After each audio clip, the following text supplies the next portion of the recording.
저는 올해 67이 됐습니다. 남양주에서 평범하게 살아온 최영이에요. 딸 수연이는 서울 강동구에서 사위와 함께 살고 있죠. 그날도 평범한 목요일 아침이었어요. 아침 식사를 하고 있는데 딸한테서 전화가 왔습니다. 엄마, 나 이번 주말부터 회사 워크숍으로 제주도 가야 돼. 그래, 좋겠다. 제주도 날씨 좋을 텐데. 근데 엄마, 부탁이 하나 있어. 급한 서류 택배가 내일 모레 도착하거든. 그거 받아서 퀵으로 보내줄 수 있어? 딸의 목소리가 조금 급했습니다. 회사 일인가 봤어요. 그럼 엄마가 서울 올라가야겠네? 응, 미안해. 준호 오빠는 회사 프로젝트 때문에 지금 일주일째 회사에서 숙식하고 있거든. 택배 받을 사람이 없어. 사위 준호는 건축설계 회사에 다니는 성실한 청년이었죠. 대형 프로젝트를 맡으면 며칠씩 회사에서 지내는 일이 많다고 들었어요. 알았어. 엄마가 내일 올라갈게. 고마워, 엄마. 그리고 오빠한테는 말 안 할게. 어차피 회사에 있어서 택배 못 받잖아. 딸의 말에 고개를 끄덕였습니다. 굳이 바쁜 사위를 신경 쓰게 할 필요는 없었죠. 다음 날 아침 일찍 집을 나섰어요. 남양주에서 강동구까지는 1시간 반 정도 걸렸습니다. 버스를 타고 가는 동안 창밖을 내다봤어요. 서울은 역시 사람이 많았죠. 딸 집에 도착한 건 오전 11시쯤이었습니다. 비밀번호를 눌러 문을 열고 들어갔어요. 집안은 깨끗하게 정돈되어 있었죠. 딸이 원래 깔끔한 성격이거든요. 짐을 풀고 나서 냉장고를 열어봤습니다. 반찬이 별로 없더군요. 딸이 평소 제대로 챙겨 먹는지 걱정이 됐어요. 이것 봐라. 반찬이 이게 뭐야? 마침 시간도 있고 해서 근처 마트에 다녀왔습니다. 딸이 좋아하는 멸치볶음이랑 시금치나물을 만들어서 냉장고에 채워놨죠. 제주도에서 돌아오면 좋아할 거예요. 첫날 밤은 조용히 지나갔습니다. 딸한테서 제주도 잘 도착했다는 연락이 왔고 저는 일찍 잠자리에 들었어요. 이틀째 되는 날 아침이었습니다. 창문을 열고 환기를 시켰죠. 날씨가 참 좋았어요. 가을 햇살이 따스하게 들어왔습니다. 아침을 먹고 설거지를 하는데 문득 딸 방이 눈에 들어왔어요. 청소를 좀 해줘야겠다는 생각이 들었죠. 딸이 바빠서 제대로 못하는 것 같았거든요. 딸 방 문을 열었습니다. 역시나 옷장 위에 먼지가 쌓여 있더군요. 걸레를 가져와서 닦기 시작했어요. 옷장을 정리하다가 서랍을 열어봤습니다. 딸의 어린 시절 사진들이 나왔죠. 초등학교 때 소풍 가서 찍은 사진도 있었어요. 우리 수연이가 이렇게 컸구나. 사진을 보니까 가슴이 뭉클했습니다. 어느새 31가 되어 결혼까지 했으니까요. 시간이 정말 빠르게 지나갔죠. 준호는 착한 사위였어요. 결혼식 날 수연이를 바라보는 눈빛이 참 따뜻했거든요. 딸이 좋은 사람 만나서 행복하게 살고 있다고 생각했습니다. 사진을 다시 서랍에 넣고 청소를 계속했어요. 창틀도 닦고 바닥도 쓸었죠. 1시간 정도 지나니까 방이 훨씬 깨끗해졌습니다. 시계를 보니 오후 2시가 가까워지고 있었어요. 택배가 오늘 올 거라고 딸이 그랬죠. 언제쯤 올지 모르니까 집에 있어야 했습니다. 거실로 나와서 소파에 앉았어요. 텔레비전을 켤까 하다가 그냥 창밖을 내다봤죠. 아파트 단지가 한눈에 보였습니다. 젊은 엄마들이 유모차를 끌고 산책하고 있었어요. 아이들 웃음소리가 여기까지 들리는 것 같았죠. 우리 수연이도 나중에 아이 낳으면 저렇게 산책하겠지. 혼자 중얼거리며 미소를 지었습니다. 딸의 미래를 상상하니까 기분이 좋았어요. 그때 갑자기 휴대폰이 울렸습니다. 택배 기사님한테서 온 문자였죠. 오늘 오후 3시에서 4시 사이 배송 예정입니다. 아직 1시간은 더 기다려야 했어요. 다시 딸 방으로 들어갔습니다. 아직 정리할 게 남아 있었거든요. 이불장을 열어봤죠. 계절이 바뀌었으니까 이불도 바꿔줘야겠다는 생각이 들었어요. 여름 이불을 꺼내고 가을 이불을 펼쳤습니다. 옷장도 다시 한번 정리했어요. 딸이 입지 않는 옷들은 한쪽으로 모아뒀죠. 나중에 정리하라고 말해줘야겠다고 생각했습니다. 청소를 하면서도 계속 현관 쪽에 신경이 쓰였어요. 택배가 언제 올지 몰라서 귀를 기울이고 있었죠. 그렇게 시간이 흘렀습니다. 딸 방은 정말 깨끗해졌어요. 이제 수연이가 돌아오면 기뻐할 거예요. 창문을 열어서 환기도 시켰습니다. 신선한 공기가 방 안으로 들어왔죠. 커튼을 걷어서 햇빛도 잘 들어오게 했어요. 방을 둘러보며 뿌듯한 마음이 들었습니다. 딸을 위해 뭔가 해줄 수 있다는 게 좋았죠. 비록 청소지만 엄마로서 할 수 있는 일이었으니까요. 시계를 다시 확인했어요. 2시 반이었습니다. 이제 곧 택배가 올 시간이었죠. 거실로 나가려다가 문득 멈춰 섰어요. 딸의 책상 위에 놓인 결혼사진이 눈에 들어왔거든요. 사진 속 수연이는 정말 행복해 보였습니다. 웨딩드레스를 입고 활짝 웃고 있었죠. 준호도 수연이 곁에서 환하게 웃고 있었어요. 우리 딸 정말 예쁘다. 사진을 한참 바라봤습니다. 딸의 결혼식이 엊그제 같은데 벌써 2년이 지났어요. 시간이 참 빠르게 흐르죠. 사진을 제자리에 놓고 방을 나섰습니다. 이제 택배만 받으면 되니까 마음이 한결 가벼웠어요. 그때였습니다. 현관 쪽에서 비밀번호 누르는 소리가 들렸죠. 아, 택배 기사님이구나. 저는 당연히 택배가 온 줄 알았습니다. 현관 쪽으로 걸어가려는데 익숙한 목소리가 들렸어요. 들어와, 아무도 없어. 준호였습니다. 사위의 목소리가 분명했죠. 그런데 이상했어요. 회사에서 숙식한다고 하지 않았나요? 그 순간 또 다른 목소리가 들렸습니다. 오빠, 진짜 괜찮아? 혹시 누가 있으면 어떡해? 여자 목소리였어요. 20대 후반 혹은 30대 초반으로 들렸죠. 제 심장이 쿵하고 내려앉았습니다. 뭔가 이상했어요. 아니, 이상한 정도가 아니었죠. 본능적으로 위험을 감지했습니다. 괜찮아. 와이프 제주도 갔고 프로젝트 때문에 나도 회사 간 걸로 알고 있을 거야. 준호의 목소리가 평소와 달랐습니다. 밝고 가벼웠어요. 집에서 저나 딸한테 말할 때와는 완전히 다른 톤이었죠. 머리가 하얘졌습니다. 이게 무슨 상황인지 이해가 안 됐어요. 하지만 분명한 건 제가 지금 여기 있다는 걸 들키면 안 된다는 거였죠. 급하게 주위를 둘러봤습니다. 딸 방이 가장 가까웠어요. 재빨리 방으로 들어갔죠. 현관에서 신발 벗는 소리가 들렸습니다. 두 사람이 곧 거실로 들어올 거예요. 어디 숨어야 하지? 옷장? 아니에요. 좁아서 들어갈 수도 없고 숨소리라도 들리면 끝이었죠. 침대 밑? 그것도 아니었습니다. 요즘 침대는 밑에 공간이 없어요. 그때 커튼이 눈에 들어왔습니다. 아까 제가 환기하려고 활짝 열어뒀던 창문의 커튼이었죠. 다른 선택지가 없었어요. 커튼 뒤로 몸을 숨겼습니다. 심장이 미친 듯이 뛰었죠. 발소리가 가까워졌습니다. 두 사람이 거실로 들어오는 소리가 들렸어요. 오빠, 근데 진짜 이혼할 거야? 맨날 그 얘기만 하잖아. 여자의 목소리였습니다. 제 귀를 의심했어요. 이혼? 우리 딸하고 이혼한다고? 당연하지, 유진아. 지금 준비하고 있다니까. 내가 거짓말한 적 있어? 준호의 대답이 너무나 태연했습니다. 마치 저녁 메뉴 정하는 것처럼 가볍게 말했죠. 온몸에 소름이 돋았어요.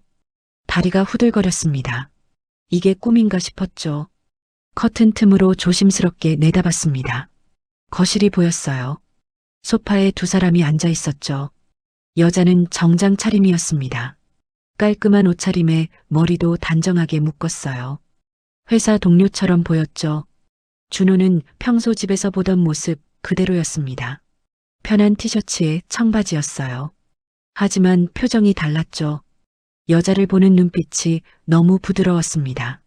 그래도 결혼한 지 2년이나 됐잖아. 쉽게 이혼되겠어? 유진이라고 불린 여자가 물었습니다. 목소리에 걱정이 섞여 있었어요. 그래서 지금 증거 모으고 있잖아. 수연이가 위자료 못 받게 내가 먼저 유책 사유 만들어야 돼. 그 말을 듣는 순간 온몸이 얼어붙었습니다.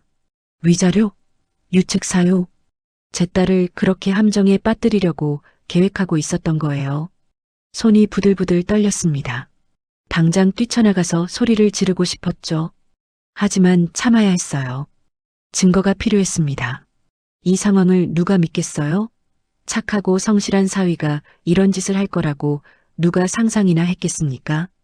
조심스럽게 주머니에서 휴대폰을 꺼냈습니다. 손이 너무 떨려서 몇 번이나 놓칠 뻔했어요.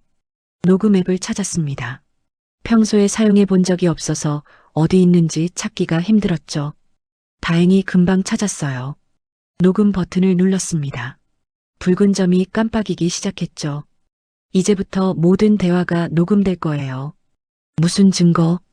유진이 물었습니다. 궁금하다는 듯한 목소리였어요. 수연이 통장 관리 엉망인 거 다 기록해뒀어. 생활비 과다 지출, 사치성 소비.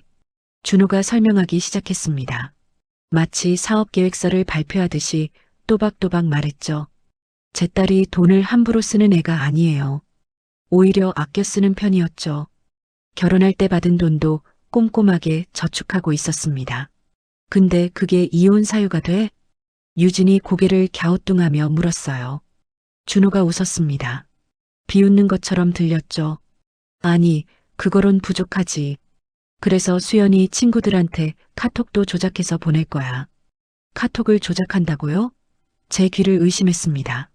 이 사람이 정말 제가 아는 그 사위가 맞나 싶었어요. 조작?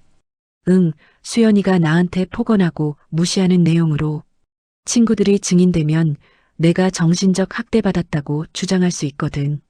그 순간 분노가 치밀어 올랐습니다. 온몸이 부르르 떨렸어요. 저렇게 계획적으로 우리 딸을 함정에 빠뜨리려고 했다니. 커튼을 박차고 나가서 따귀를 올려붙이고 싶었습니다. 하지만 꾹 참았어요. 지금은 증거를 모을 때였죠. 휴대폰을 꽉 쥐었습니다. 녹음이 잘 되고 있는지 확인했어요. 다행히 붉은 점이 계속 깜빡이고 있었습니다. 와, 오빠 진짜 치밀하다. 근데 그렇게까지 해야 해? 유진이 감탄하듯 말했습니다.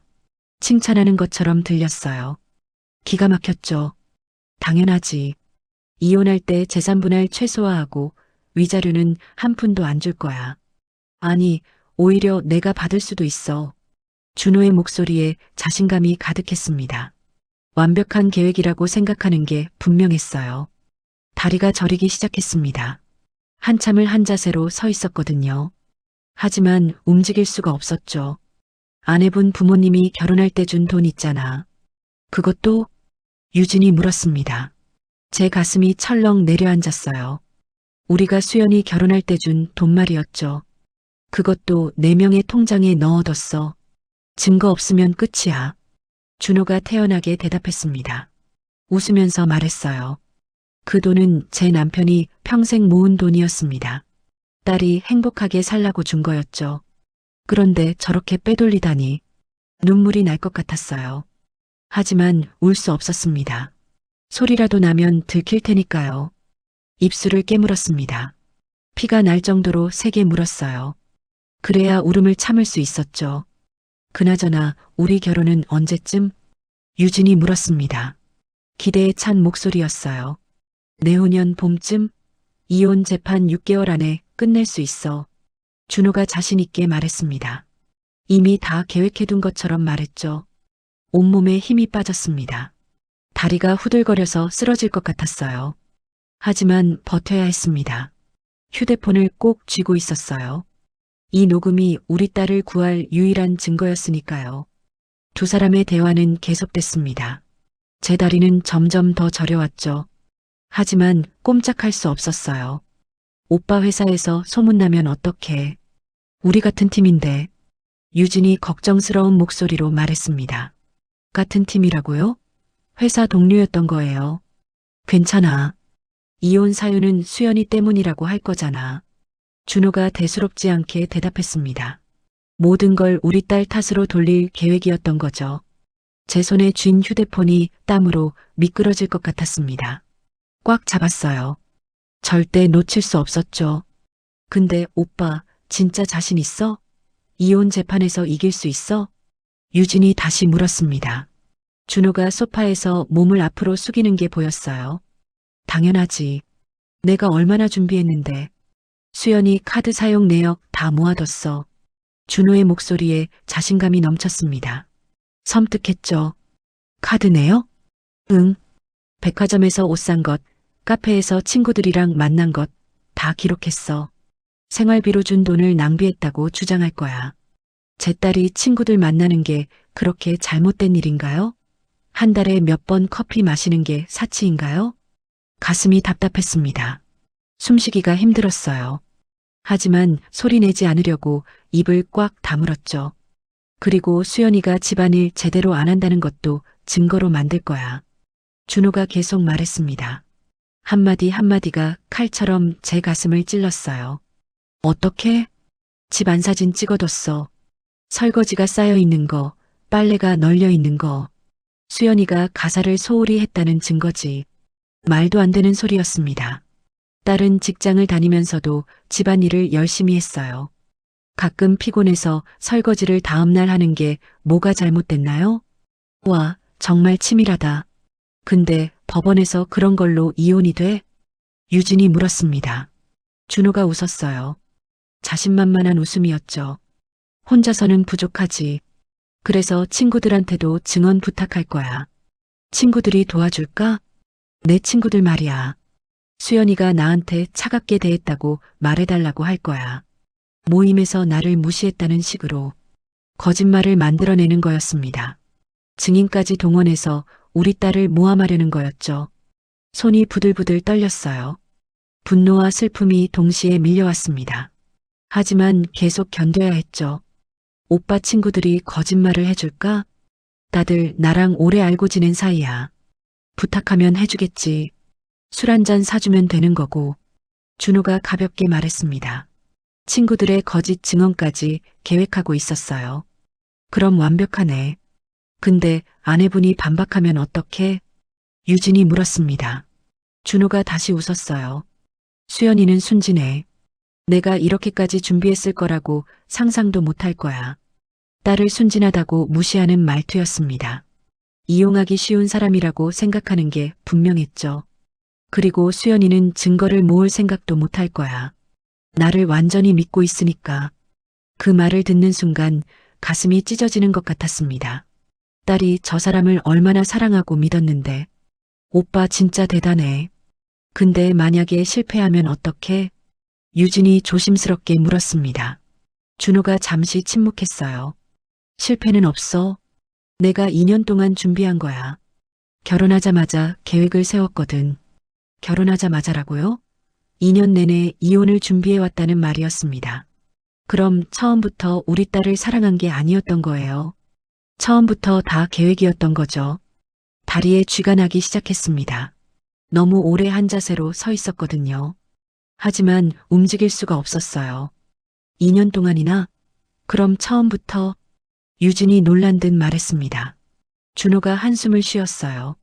수연이 부모가 돈이 좀 있다고 들었거든. 결혼자금도 꽤 받았고 그 돈만 챙기면 되는 거야. 제 남편과 제가 평생 모은 돈이었습니다. 딸이 행복하라고 준 돈이었죠. 그런데 저렇게 노리고 접근한 거였어요. 눈물이 흘러내렸습니다. 참을 수가 없었어요. 조용히 울었습니다. 소리가 나지 않게 조심했죠. 그래도 2년 동안 같이 산 건데 정이 들지 않았어? 유진이 물었습니다. 준호가 코웃음 쳤어요. 그런 거 없어. 처음부터 유진이 너만 생각했어. 거짓말이었습니다. 딸한테는 사랑한다고 말하면서 뒤에서는 이런 짓을 하고 있었던 거예요. 오빠, 나도 오빠 생각 많이 했어. 빨리 이혼하면 좋겠다. 유진이 말했습니다. 두 사람의 대화를 듣고 있자니 토할 것 같았어요. 걱정 마. 내후년 봄에는 우리 결혼할 수 있을 거야. 신혼여행은 어디로 갈까? 준호가 물었습니다. 마치 데이트 계획을 세우는 것처럼 가볍게 말했죠. 유럽 가고 싶어. 오빠. 그래, 유럽으로 가자. 수연이한테 받을 재산으로 신혼여행 가는 거야. 두 사람이 웃었습니다. 우리 딸의 고통으로 행복해하는 모습이었죠. 제 온몸이 떨렸습니다. 분노로 몸이 달아올랐어요. 하지만 계속 참아야 했습니다. 휴대폰 화면을 확인했어요. 녹음 시간이 20분을 넘어가고 있었습니다. 계속 녹음되고 있었죠. 근데 오빠, 재산 분할은 어떻게 할 거야? 법으로 정해진 게 있잖아. 유진이 물었습니다. 준호가 자신 있게 대답했어요. 그래서 내가 수연이 명의로 된 거 거의 없게 만들었어. 집도 내 명이고 차도 내 명이야. 결혼자금은? 그것도 내 통장으로 옮겼다니까. 수연이는 통장 정리 같은 거 잘 못해. 내가 관리한다고 했더니 다 맡기더라고. 딸을 믿고 맡긴 거였습니다. 남편이 잘 관리해 주겠거니 믿었던 거죠. 그런데 그걸 이용한 거예요. 오빠 정말 똑똑하다. 완벽한 계획이네. 유진이 칭찬했습니다. 제 손톱이 손바닥에 박힐 정도로 주먹을 꽉 쥐었어요. 그래도 변호사 비용은 들겠네요? 그것도 준비했어. 수연이 모르게 돈 좀 빼놨거든. 나중에 변호사 선임할 때 쓸 거야. 치밀했습니다. 정말 오랫동안 계획해온 게 분명했어요. 하나하나 준비해온 거였죠. 오빠 너무 멋있어. 나는 그냥 운명이라고 생각하고 기다릴게. 유진이 말했습니다. 준호가 웃으며 대답했어요. 조금만 더 기다려. 내가 꼭 자유의 몸이 될게. 자유의 몸이라니요. 우리 딸과의 결혼이 감옥이었다는 말인가요? 다리가 완전히 저려왔습니다. 쓰러질 것 같았어요. 하지만 버텨야 했습니다. 시간이 얼마나 지났는지 모르겠어요. 1시간쯤 지난 것 같았습니다. 두 사람은 계속 이야기를 나눴죠. 이혼 계획, 재산 분할, 위자료 회피 방법까지 모든 게 녹음되고 있었습니다. 제 휴대폰은 계속 녹음 중이었어요. 배터리가 떨어지지 않기만 바랐죠. 그럼 나 회사 가볼게. 점심시간 거의 끝나간다. 유진이 소파에서 일어서는 소리가 들렸습니다. 드디어 가는구나 싶었어요. 그래, 조심히 가. 나도 곧 가야 돼. 준호가 말했습니다. 제 심장이 다시 빠르게 뛰기 시작했어요.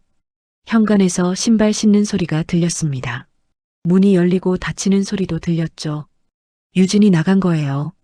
이제 준호도 나가겠구나 생각했습니다. 조금만 더 참으면 됐어요.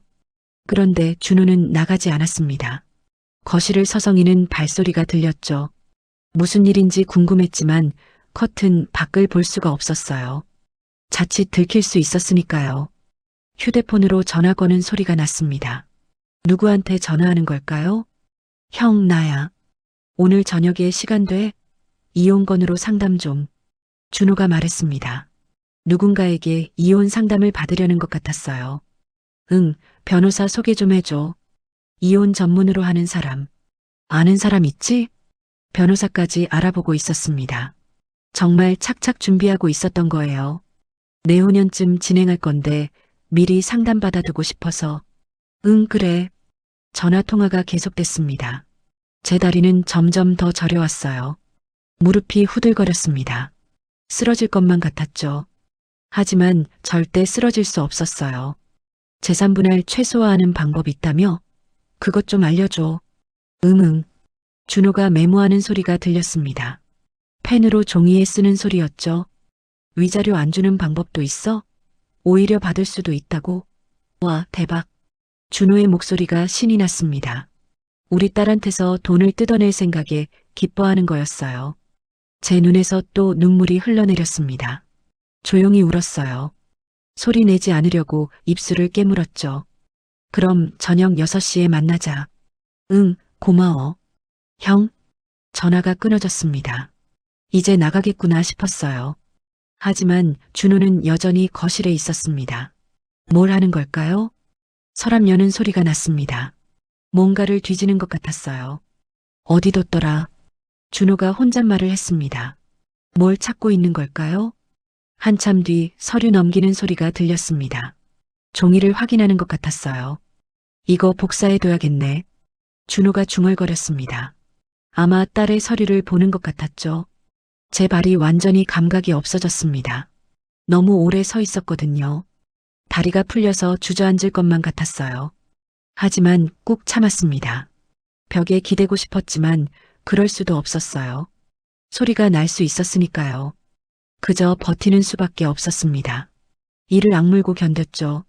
시간이 정말 천천히 갔습니다. 1분이 1시간처럼 느껴졌어요. 준호는 계속 집 안에 있었습니다. 도대체 언제 나가는 걸까요? 화장실 가는 소리가 들렸습니다. 물 내리는 소리도 들렸죠. 그러고도 나가지 않았어요. 부엌으로 가는 발소리가 났습니다. 냉장고 여는 소리, 물 마시는 소리가 들렸어요. 제 목도 너무 말랐습니다. 하지만 참을 수밖에 없었죠. 물 한 모금 마실 수 없었어요. 아, 시간 봐야지. 준호가 말했습니다. 시계 보는 소리가 났어요. 벌써 3시 반이네. 회사 가야겠다. 드디어 나가는구나 싶었습니다. 현관으로 가는 발소리가 들렸어요. 신발 신는 소리, 열쇠 찾는 소리가 났습니다. 빨리 나가라고 속으로 외쳤어요. 프로젝트 때문에 바쁜데. 준호가 중얼거렸습니다. 거짓말이었죠. 회사에서 숙식한다는 것도 거짓말이었어요. 문 여는 소리가 났습니다. 나가는구나 싶었어요. 아, 가스밸브 잠갔나? 준호가 다시 부엌으로 가는 소리가 났습니다. 제 심장이 철렁했어요. 가스 확인하는 소리가 들렸습니다. 다시 현관으로 오는 발소리가 났죠. 됐어. 드디어 문이 열렸습니다. 그리고 닫혔어요. 밖에서 자물쇠 잠그는 소리가 들렸습니다. 완전히 나간 거예요. 저는 그 자리에 그대로 서 있었습니다. 혹시 다시 들어올까봐 무서웠거든요.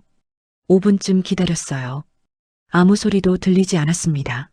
조심스럽게 커튼을 젖히고 나왔습니다. 다리가 풀려서 바로 주저앉았어요. 온몸이 땀으로 흠뻑 젖어 있었습니다.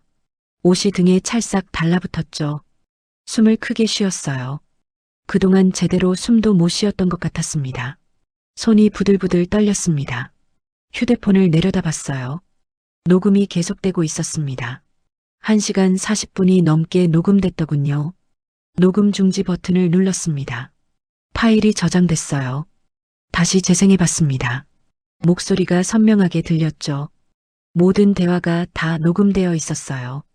안도의 한숨이 나왔습니다. 증거를 확보한 거예요.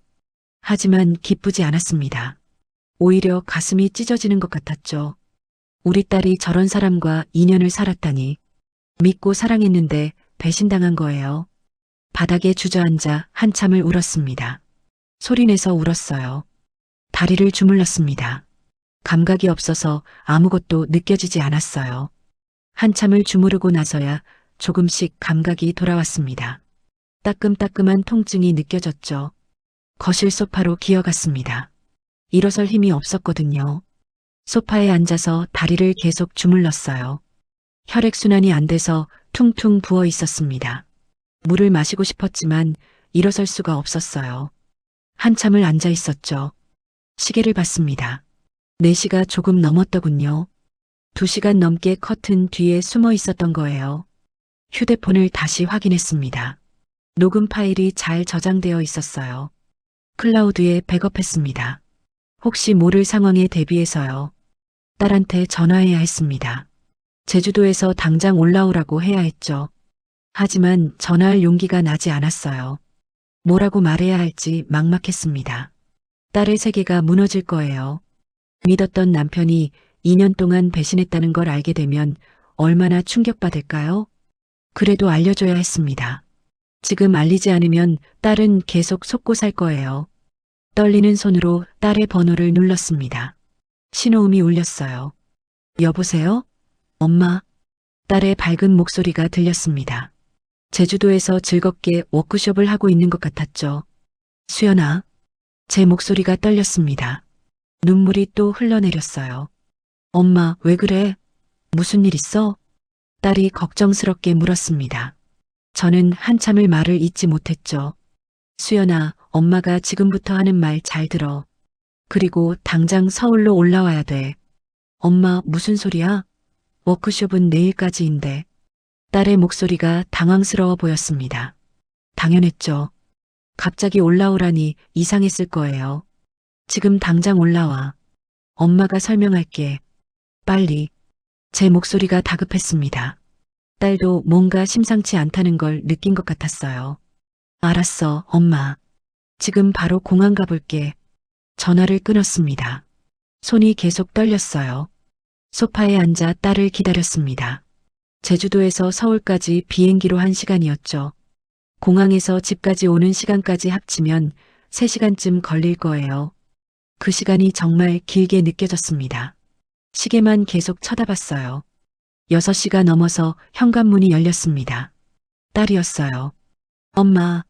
수연이가 캐리어를 끌고 들어왔습니다. 얼굴이 창백했어요. 무슨 일이야? 엄마 많이 놀랐어. 딸이 제 옆에 앉았습니다.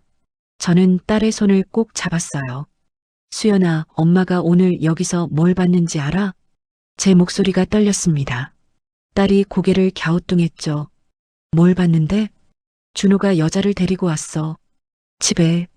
그 말을 하는 순간 딸의 얼굴이 굳었습니다. 눈이 커졌어요. 무슨 소리야, 엄마? 준호 오빠는 회사에 있는데. 딸이 믿을 수 없다는 표정을 지었습니다. 당연했죠. 저도 처음엔 믿기지 않았으니까요. 오늘 오후 2시쯤이었어. 엄마가 내 방 청소하고 있었는데 갑자기 문 여는 소리가 들렸어. 딸이 제 얼굴을 빤히 쳐다봤습니다. 믿고 싶지 않은 눈빛이었어요. 여자 목소리가 들렸어. 그래서 엄마가 커튼 뒤에 숨었지. 커튼 뒤에? 응. 그리고 모든 걸 녹음했어. 제 휴대폰을 꺼냈습니다. 녹음 파일을 보여줬어요. 딸이 화면을 내려다봤습니다. 1시간 40분짜리 파일이었죠. 이게 뭔데? 들어봐. 직접 들어보면 알 거야. 휴대폰을 딸에게 건넸습니다. 딸이 재생 버튼을 눌렀어요. 준호의 목소리가 흘러나왔습니다. 당연하지, 유진아. 지금 준비하고 있다니까. 딸의 손이 떨리기 시작했습니다. 얼굴이 점점 창백해졌어요. 이혼 계획, 위자료 회피, 재산 빼돌리기. 모든 대화가 그대로 들렸죠. 딸은 아무 말도 하지 않았습니다. 그저 휴대폰을 들고 있을 뿐이었어요. 10분쯤 듣더니 딸이 재생을 멈췄습니다. 휴대폰을 소파에 떨어뜨렸죠. 엄마, 거짓말이지? 딸이 떨리는 목소리로 물었습니다. 눈에 눈물이 고였어요. 엄마, 이게 진짜 준호 오빠 목소리 맞아? 이게 진짜야? 딸이 제 팔을 붙잡았습니다. 믿을 수 없다는 표정이었죠. 진짜야, 수연아. 엄마가 직접 들었어. 눈으로 봤고. 제 말에 딸이 그 자리에 주저앉았습니다.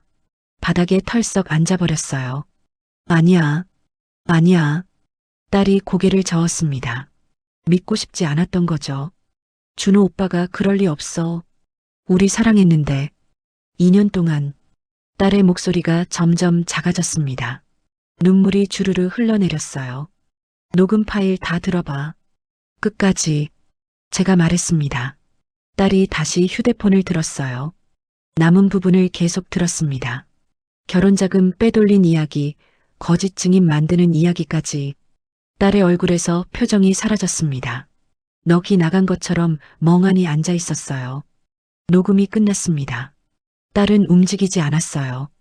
수연아. 제가 딸을 안았습니다. 딸이 제 품에 안겨 울기 시작했어요. 엄마, 나 진짜 바보였어. 딸이 흐느꼈습니다. 제 옷깃을 붙잡고 울었죠. 왜 몰랐을까? 2년 동안 어떻게 몰랐지? 딸의 목소리가 떨렸습니다. 자책하고 있었어요. 내 잘못이 아니야. 그 나쁜 놈이 계획적으로 속인 거야. 제가 딸의 등을 토닥였습니다. 딸은 계속 울었어요. 한참을 울고 나서야 딸이 고개를 들었습니다. 눈이 퉁퉁 부어 있었어요. 엄마, 나 어떡해? 딸이 물었습니다. 막막하다는 표정이었죠. 이혼해야지. 당연히. 제가 단호하게 말했습니다. 딸이 고개를 끄덕였어요. 근데 엄마, 준호 오빤 증거도 다 모아뒀대. 나는 아무것도 없는데. 딸이 걱정스럽게 말했습니다. 제가 딸의 손을 꼭 잡았어요. 우리한테 이 녹음 파일이 있잖아. 이게 최고의 증거야. 딸이 휴대폰을 다시 쳐다봤습니다. 희망이 보이는 표정이었어요. 맞아. 이 녹음 파일. 내일 당장 변호사한테 가자. 상담받고 이혼 소송 준비하는 거야. 제 말에 딸이 고개를 끄덕였습니다. 결심한 얼굴이었어요. 근데 엄마, 준호 오빠한테는 어떻게 해? 내가 알고 있다는 걸 들키면 안 되잖아. 딸이 물었습니다. 맞는 말이었죠. 아무렇지 않은 척 해야 돼. 평소처럼 행동하는 거야. 할 수 있을까? 딸이 불안해했습니다. 당연했어요. 배신한 남편을 보면서 평범하게 대하기가 쉽지 않죠. 할 수 있어.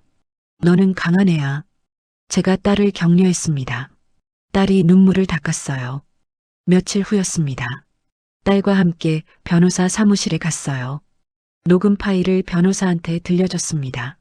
변호사가 심각한 얼굴로 들었죠. 이 정도면 충분합니다. 승소 가능성이 매우 높아요. 변호사가 말했습니다. 딸의 얼굴에 안도감이 스쳤어요. 위자료도 받을 수 있나요? 딸이 조심스럽게 물었습니다. 변호사가 고개를 끄덕였어요. 당연하죠. 이혼 사유가 명백하니까요. 재산 분할도 유리하게 진행될 겁니다. 일주일 후 딸이 이혼 소송을 제기했습니다. 법원에 서류를 냈어요.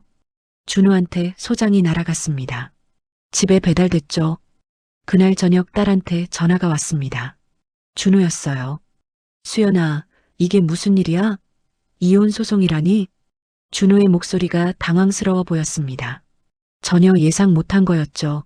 나 이혼하고 싶어. 딸이 차분하게 말했습니다. 준호가 황당하다는 듯 웃었어요. 갑자기 왜 그래? 무슨 문제라도 있어? 문제? 많지. 딸의 목소리가 차가웠습니다. 준호가 잠시 침묵했어요. 뭐가 문제인데? 말해봐. 우리 대화로 풀 수 있잖아. 대화로 안 돼. 법원에서 보자. 딸이 전화를 끊었습니다. 손이 떨렸지만 목소리는 단호했어요. 잘했어, 수연아. 제가 딸의 어깨를 두드렸습니다. 딸이 긴 한숨을 내쉬었어요. 엄마, 나 떨려 죽겠어. 괜찮아. 엄마가 옆에 있잖아. 그날 밤 준호가 집에 왔습니다. 딸은 친정에 와 있었어요. 준호한테서 문자가 계속 왔습니다. 전화도 수십 통 왔죠. 하지만 딸은 받지 않았습니다. 변호사가 연락하지 말라고 했거든요. 준호는 며칠 동안 계속 연락했습니다. 하지만 딸은 무시했어요. 결국 준호도 변호사를 선임했습니다. 본격적으로 재판 준비가 시작됐죠. 딸은 매일 불안해했습니다. 잠도 제대로 못 잤어요. 엄마, 내가 이길 수 있을까? 딸이 자주 물었습니다. 제가 대답했죠. 당연하지. 우리한테 결정적인 증거가 있잖아. 녹음 파일이었습니다. 준호의 모든 계획이 담긴 증거였죠. 그 증거가 우리 딸을 구할 거라고 믿었습니다. 꼭 그래야 했어요. 석 달이 흘렀습니다. 드디어 재판 날이 왔어요. 아침 일찍 일어났습니다. 딸의 방문을 열어봤죠. 딸은 이미 깨어 있었어요. 엄마, 나 너무 떨려. 딸이 말했습니다. 얼굴이 창백했어요. 괜찮아. 우리가 이길 거야. 제가 딸을 안심시켰습니다. 하지만 저도 떨리는 건 마찬가지였어요. 법원에 도착했습니다. 가정법원 건물이 참 크더군요.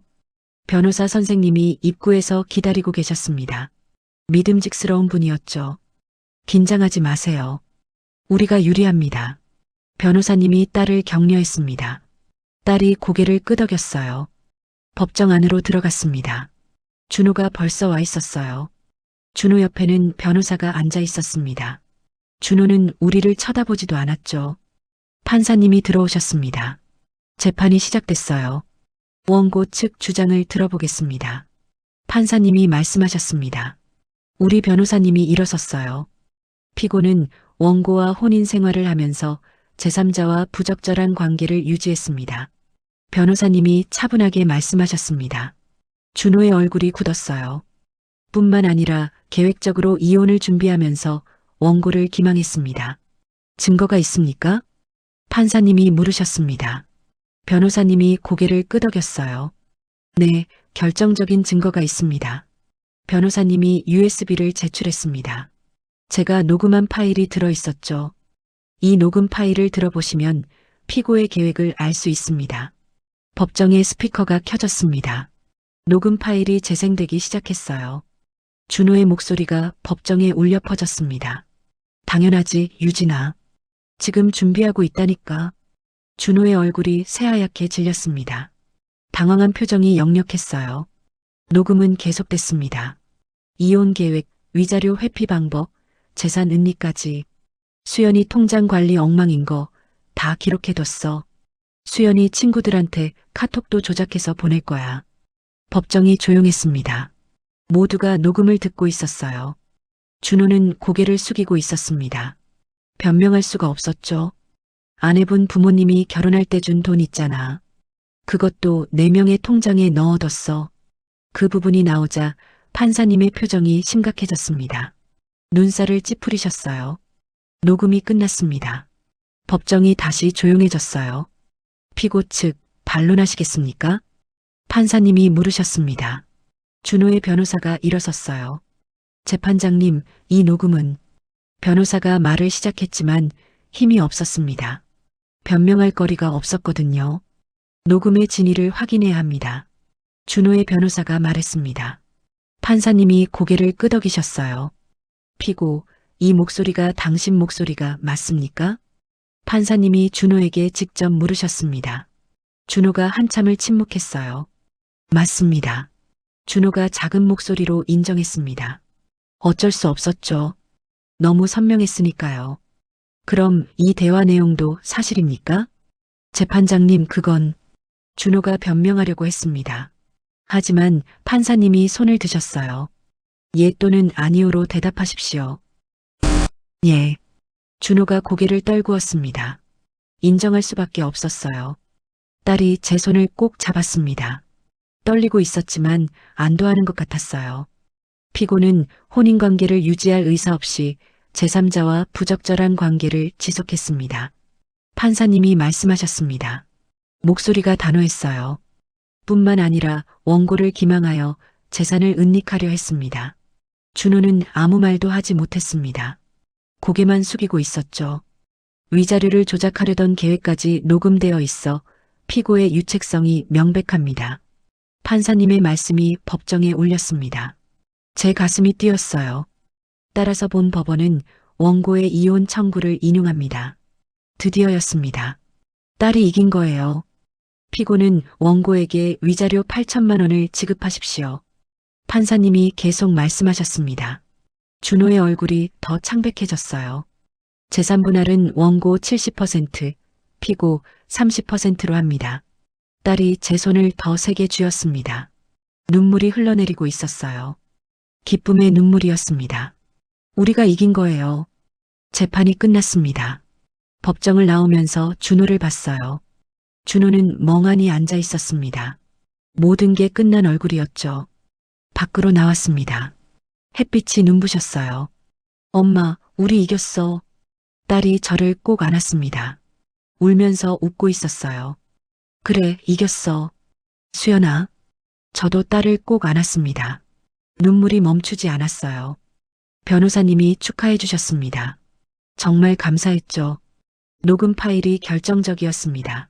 최 여사님 덕분입니다. 변호사님이 제게 말씀하셨습니다. 고개를 숙여 인사드렸어요. 한 달 후 항소심이 있었습니다. 준호가 항소했거든요. 하지만 결과는 같았습니다. 2심에서도 우리가 이겼어요. 피고의 유책성이 명백하므로 원심을 유지합니다. 판사님이 선고하셨습니다. 준호는 고개를 떨구고 있었어요. 완전히 끝난 거였습니다. 더 이상 항소할 수도 없었죠. 며칠 후 소식을 들었습니다. 준호가 회사에서 징계를 받았대요. 유진과의 사내 불륜이 알려졌거든요. 회사 규정 위반이었죠. 결국 준호는 회사를 그만뒀습니다. 스스로 사표를 냈대요. 유진은 다른 지사로 발령받았다고 들었습니다. 두 사람의 관계도 끝났다더군요. 딸이 말해줬어요. 엄마, 준호 오빠가 유진 씨한테도 버림받았대. 딸의 목소리에 씁쓸함이 묻어났습니다. 미워하면서도 한편으론 안타까워하는 것 같았어요. 자업자득이야. 제가 말했습니다. 딸이 고개를 끄덕였어요. 맞아. 그래도 2년을 같이 산 사람인데 이렇게 끝나니까 허무하다. 딸이 창밖을 내다봤습니다. 복잡한 표정이었어요. 이제 새로 시작하는 거야. 너는 아직 젊잖아. 제가 딸의 어깨를 감싸 안았습니다. 딸이 제 품에 기댔어요. 엄마 고마워. 엄마 아니었으면 나 정말 큰일 날 뻔했어. 엄마니까 당연한 거지. 우리는 한참을 그렇게 앉아 있었습니다. 햇살이 따스하게 비쳤어요. 긴 싸움이 끝났습니다. 이제 새로운 시작이 기다리고 있었죠. 딸의 미래가 다시 밝아질 거라고 믿었습니다. 꼭 그럴 거예요. 재판이 끝나고 한 달쯤 지났을 때였습니다. 딸이 남양주 집으로 내려왔어요. 엄마, 나 여기서 좀 지내도 돼? 딸이 조심스럽게 물었습니다. 당연한 일이었죠. 그럼 우리 집이 내 집이지. 제가 대답했습니다. 딸이 안도하는 표정을 지었어요. 강동구 집은 정리했습니다. 재산분할로 받은 돈으로 집을 처분했죠. 딸은 짐을 최소한으로만 챙겨왔습니다. 준호와의 추억은 다 버리고 온 거예요. 처음 며칠은 힘들었습니다. 딸은 방에서 나오지 않았어요. 밥도 제대로 먹지 않았습니다. 그저 누워만 있었죠. 수연아, 밥 먹어야지. 제가 방문을 두드렸습니다. 대답이 없었어요. 문을 열고 들어갔습니다. 딸이 이불을 뒤집어 쓰고 있었어요. 엄마가 미역국 끓였어. 내가 좋아하는 거. 딸이 이불 속에서 나왔습니다. 눈이 퉁퉁 부어 있었어요. 엄마, 나 진짜 바보였어. 2년 동안 진심으로 사랑했는데. 딸이 울먹였습니다. 제 가슴이 아팠어요. 아니야, 넌 잘못한 거 없어. 제가 딸을 안았습니다. 딸이 제 품에서 울기 시작했어요. 내가 너무 착해서 당한 거야. 그 나쁜 놈한테. 딸은 한참을 울었습니다. 저도 같이 울었어요. 매일 아침 딸에게 밥을 챙겨줬습니다. 딸이 좋아하는 반찬들을 만들었어요. 엄마, 맛있다. 딸이 조금씩 밥을 먹기 시작했습니다. 다행이었죠. 더 먹어. 살 빠졌잖아. 제가 딸의 그릇에 반찬을 더 얹어줬습니다. 딸이 웃었어요. 오랜만에 보는 딸의 웃음이었습니다. 가슴이 따뜻해졌어요. 식사 후에는 같이 산책을 나갔습니다. 집 근처 공원을 걸었죠. 엄마, 그때 택배 받으러 가지 않았으면 어떻게 됐을까? 딸이 물었습니다. 생각만 해도 끔찍했어요. 그럼 넌 평생 속고 살았겠지. 제가 딸의 손을 꼭 잡았습니다. 딸이 고개를 끄덕였어요. 정말 다행이야. 엄마가 있어서. 우리는 매일 공원을 걸었습니다. 딸의 얼굴에 조금씩 생기가 돌았어요. 한 달쯤 지나자 딸이 변했습니다. 아침 일찍 일어나기 시작했어요.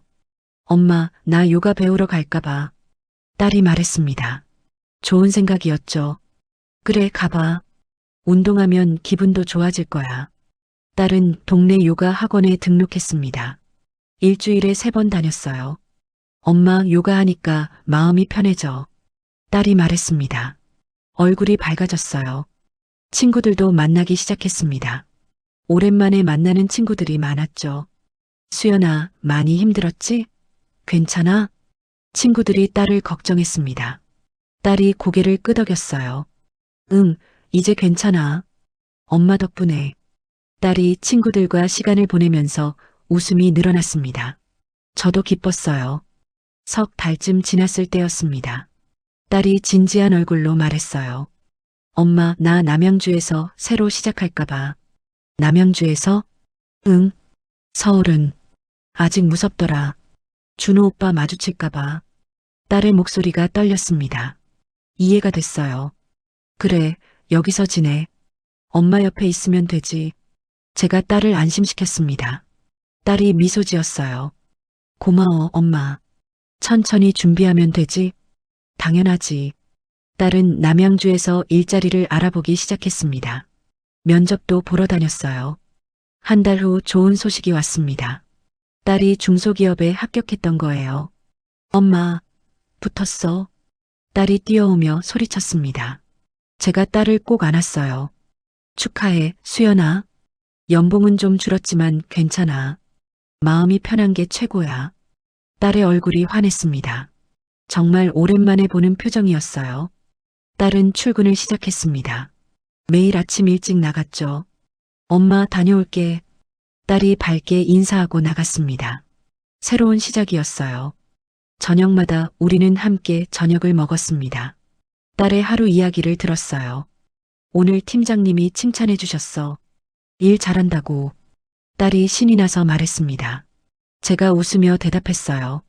그럼 우리 딸 원래 일 잘하잖아. 회사 분위기도 좋아. 사람들도 다 착해. 딸이 행복해하는 모습을 보니 제 마음도 편했습니다. 이렇게 웃을 수 있다니. 어느 주말이었습니다. 딸이 새로운 취미를 시작했어요. 엄마, 나 도자기 공예 배우러 갈 거야. 도자기?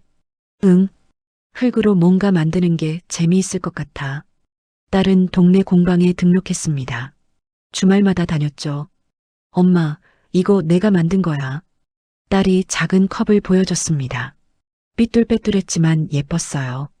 우와, 우리 딸 재능 있네. 제가 칭찬했습니다. 딸이 부끄러워하며 웃었어요. 아직 서툴러. 그래도 만들면서 마음이 차분해져. 딸은 점점 더 밝아졌습니다. 웃음도 많아졌어요. 어느 토요일 오후였습니다. 딸과 함께 남양주 물의 정원을 산책했어요. 날씨가 참 좋았습니다. 하늘이 맑았죠. 엄마, 나 이제 괜찮아. 진짜야. 딸이 연못을 보며 말했습니다. 제가 딸을 쳐다봤어요. 정말? 응. 처음엔 세상이 끝난 것 같았는데 이제는 새로 시작하는 기분이야. 딸의 목소리가 단단했습니다. 정말 회복된 것 같았어요. 그래, 너 강한 애야. 엄마 딸이니까. 제가 딸의 어깨를 감싸 안았습니다. 딸이 제게 기댔어요. 엄마, 그때 커튼 뒤에 숨어서 녹음한 거 진짜 대단해. 딸이 웃으며 말했습니다. 저도 웃었어요. 나였으면 바로 뛰쳐나갔을 거야. 다리 풀려서 진짜 죽는 줄 알았어. 우리는 같이 웃었습니다. 이제는 웃으며 이야기할 수 있었어요. 근데 내 미래 생각하니까 참을 수 있었지. 제 말에 딸이 고개를 끄덕였습니다. 눈시울이 붉어졌어요. 엄마 없었으면 나 정말 인생 망했을 거야. 반년쯤 지났을 때였습니다. 딸이 중요한 결정을 했어요. 엄마, 나 원룸 하나 얻을까봐. 원룸? 응. 이제 독립하고 싶어. 물론 엄마 가까운 데로. 딸의 눈이 반짝였습니다. 독립하고 싶다는 거였죠? 그래, 좋은 생각이야. 제가 딸을 응원했습니다. 정말 좋은 변화였어요. 재판 승소로 받은 돈으로 딸은 작은 원룸을 계약했습니다. 우리 집에서 걸어서 10분 거리였어요. 여기 딱 좋네. 엄마 보러 자주 올 수 있겠다. 딸이 새 집을 보며 말했습니다. 제가 고개를 끄덕였어요. 그래, 자주 놀러와. 이사하는 날이었습니다. 짐이 많지 않았어요. 엄마, 나 새로 시작하는 거야. 완전히. 딸이 말했습니다. 결심이 느껴졌어요. 그래, 새로 시작하는 거야. 짐 정리를 도와줬습니다. 딸의 새 보금자리를 꾸몄죠. 엄마, 고마워. 정말로. 딸이 제게 다가왔습니다. 저를 꼭 안았어요. 엄마, 사랑해. 엄마 아니었으면 나 진짜 인생 망했을 거야. 딸의 목소리가 떨렸습니다. 저도 눈물이 났어요. 괜찮아. 이제 다 지나갔어. 우리는 한참을 안고 있었습니다. 딸의 체온이 따뜻했어요. 엄마, 이번 생은 나 혼자 잘 살 거야. 딸이 장난스럽게 말했습니다. 제가 웃었어요. 결혼은 이제 안 할래. 괜찮아. 내가 행복하면 그걸로 충분해. 저는 딸을 바라보며 미소 지었습니다. 딸도 환하게 웃었어요. 햇살이 창문으로 들어왔습니다. 따스한 봄날이었죠. 딸의 새로운 인생이 시작되는 순간이었습니다. 이제 행복만 남았어요. 그날 저녁 집으로 돌아오는 길이었습니다. 하늘을 올려다봤어요. 별이 참 많이 보였습니다. 반짝반짝 빛나고 있었죠. 수연아, 행복해야 돼. 혼자 중얼거렸습니다. 딸의 행복을 빌었어요. 집에 도착해서 침대에 누웠습니다. 그날 하루가 스쳐 지나갔어요. 커튼 뒤에 숨었던 그날이 생각났습니다. 정말 힘들었죠. 하지만 후회하지 않았습니다. 그 선택이 딸을 구했으니까요. 엄마로서 할 수 있는 최선이었습니다. 그걸로 충분했어요. 눈을 감았습니다. 편안한 잠이 왔어요. 딸의 웃는 얼굴이 떠올랐습니다. 이제 괜찮을 거예요. 우리 딸은 강한 아이니까요. 꼭 행복할 거라고 믿었습니다.